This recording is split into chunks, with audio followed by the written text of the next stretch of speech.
Pag-harvest naman guys. Good morning guys. Pag-harvest na naman ako ng malunggay ko guys. Oh. Kasi mayroon ako pinirito guys. Hindi ko pa nakain. So ngayon, lagyan ko ng malunggay at saka noodles. Yun lang, walang kanin. Ano na lang ang kain.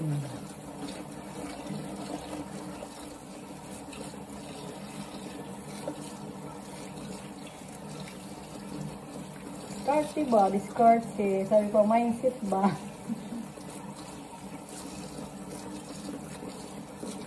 Maulan na dito guys. Umuulan yung nag-ambon-ambon. Siyempre, magtaglamig na talaga.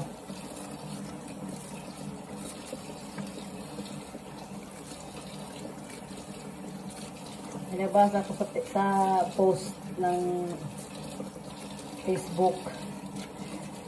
Nung nasa dito pa siya sa ibang bansa, talagang nag-iisip siya na pag uwi ng Pilipinas, kakain ako ng gusto kong kainin na wala dito sa ibang bansa. Wala ng mga gulay-gulay. May gulay man pero iba talaga. Ngayon, nung nandun na daw siya sa Pinas, hindi naman daw niya gusto araw-arawin ng kain. Talaga naman yung mga ano natin, no? Panlasa. Ako naman, pag uwi ko ng Pinas, yung simpleng kain lang ba? Yung basta, yung hindi mo nakain ng ilang taon dito, pwede mo yung ihain, pero huwag naman araw-araw, baka ma-annoyed ka na naman. Okay?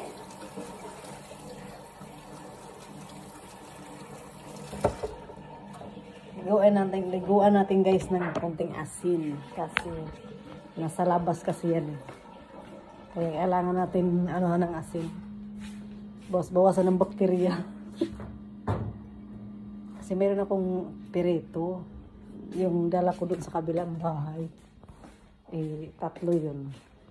Isa lang kinain ko. Tinago ko. Ngayon, dahil tulog pa yung mga kasama kong dalawang niggers, ako lang ang kakain. Kagaya ako ng school, nagkakit ako. Sa mga pag-almusal ako ng maaga. Alangan, bangunin ko pa sila. Hilik pa yung ano nun. Nakahilik pa, mayroon pang ano yun. Mayroon pang whistle. Okay. Lagyan natin ng indomie. Ang walang kamatayang ulam, indomie. Ay, naku. Ito na guys. Hugasan na. Asan na ba?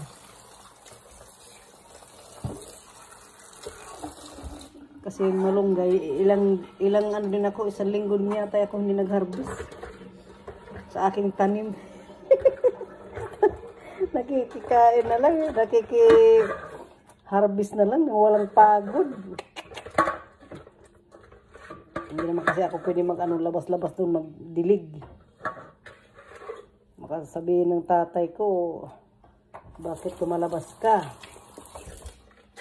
Nalaglag nga, pagdating ko nga, nalaglag pa lang yung aking talukbong sa daanan. Ngayon ko lang nakita. Okay. Bigyan natin ng sabaw. Kasi lagyan natin yung puweto. Buhay. Kaya ganito lang guys. Walang kanin-kanin. Ano lang. Sama mo lang sa noodles. Pero masarap siguro may kanin.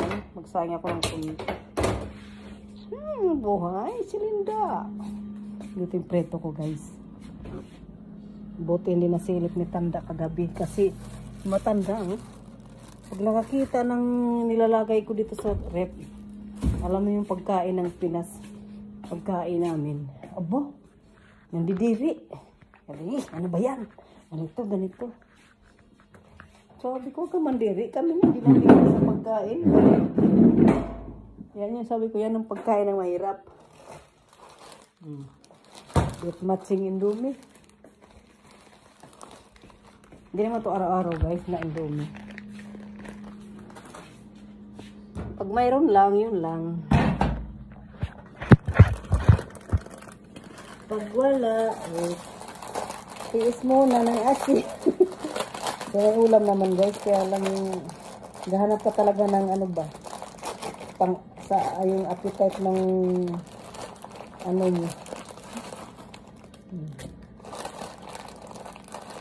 Diba? Yung pinirito na yun, halo ko yun.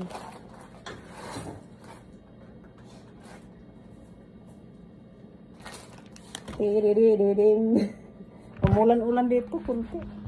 Nung galing ako sa school, sa daanan, ulan. Uy, Lola.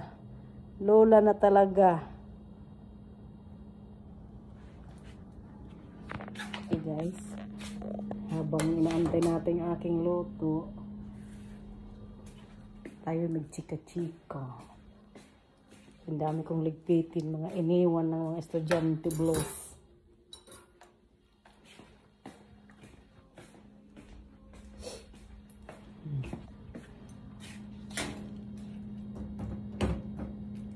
Hindi ko nalagyan ng itlog. May isda naman ako. Pero masarap siguro lagyan ng itlog guys. Ano? Ang aking isda. Kaya na po isda basta prito lang. Pero pag nagpaksiw siya, ang hirap kasi pag paksiw yung tinik ba? Yung hindi ka nasanay mag-ngat-ngat. Minsan pag lunukom, natinik talaga ako. Sabi ng doon ng Pilipina, ay kay grabe ka naman, hindi ka man lang marunong magtanggal. Marunong magtanggal, kaya lang siyempre nasanay ka na. Dito kasi minsan, ano sila ng isda yung malalaki. Di ba pagtanggal mo yung laman lang, yung buto talaga nakita mo, kaya naka-plaster pa yung buto. Hindi mo sila sa paksiw. Habang inaantay ko yon, ano muna ako guys. Sayang ako konti, parang napil ko yung... Di kasi ako nagkapunang kagabi guys. Tuwing gabi kasi guys, minsan hindi ako kumakain. Kasi sa umaga, lalo kasi pag may pasok, hindi ako kumain kasi pag bangon sa umaga, yun. Doon ako titira na lang. Bye-bye.